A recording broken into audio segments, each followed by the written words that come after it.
You've got to believe it and you've got to act on it. Kaya yung iba, mas maraming grasya, yung iba, konti, paborito sila ni Lord.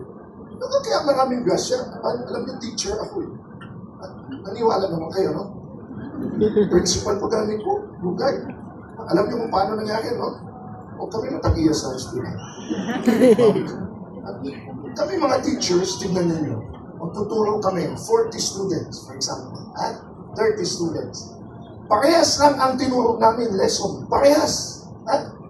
Pero bakit pag nag-exam, iba-iba ang score? Mayroong 100, mayroong 50, mayroong 0. So ano yan? May favoritism yung teacher. Yung 100, favorite niya. Yung 0, hindi niya favorite. Baka hindi yung naghatag ang problema. Baka ang problema ay nagdawat. Kasi naghatag lesson. Yung 100, 100% bukas ang mata, bukas ang tenga, bukas ang pagdawat. Gets nyo?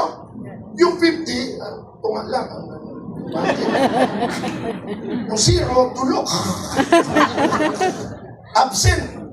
Tapos pag nag-exam, 0 ka. Di ba tumuturo? Wala favoritism. Ikaw magdawat. Hatag man siya. Are you listening? So God's grace is there. But you've got to be open to receive it. Ito pa ang killer. Ito pa ang kumapatay sa grasya ng Ginoo. God's grace is there, but God is a gentleman. He respects you. Bibigay nga, pero kung ayaw mo, hindi ka napipilitin. At ano ang minsan block ng grasya? Tanong sa akin ano? No. This is one of the number one killers of grace. Entitlement. Sabihin yung lahat, entitlement. Entitlement. Ulitin ko yung 2 Corinthians. Grace is a gift. Everybody say gift. Gift. Regalo siya.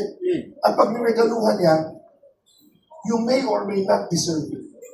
Most of the time, you don't deserve it yan. Kung kinabuhi mo lang, hindi mo mahingi eh. Pero buhay ka eh. May iba nagreklamo sa buhay mo. Pag binigay siya fully or partially, binigay sa'yo. Sabihin yung lahat, dihatag. Dihatag. So, grasya siya lagi. Ang bata. This is God's grace.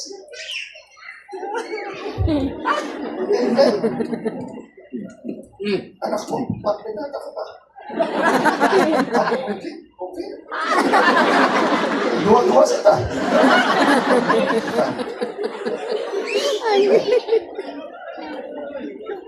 Pero itong entitlement. Ihatag sa Ginoo. Pero bantay kayo. Sasabihin nyo pag nadawat ninyo, I did this on my own. I deserve this. Na-promote ka kasi ang galing mo. Yes. Nag-aral ka, yes. Ang trabaho ka, yes. Pero bantay lang.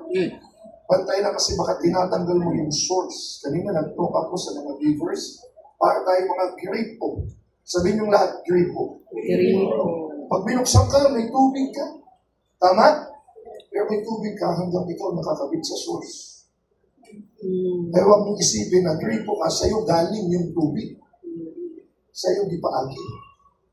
Pero may pinagmumulan yan yung source. Pag nagyabang ka, ay, sa akin galing ang tubig! Alis na ako dito, pa! Yabang ka. Subukan mo usap. Walang lalabas. Bakit? Mag-disconnect ka sa source. Kasi akala mo, ikaw na yung pinanggaling. Ito pa, ano pa sinasabi? Ito pa sinasabi, balik lang. Balik lang. Ayun, no? Why are they getting more than me? Na siya'y grasya, pero kitanawan niyang uban, mas kapuman sa iya.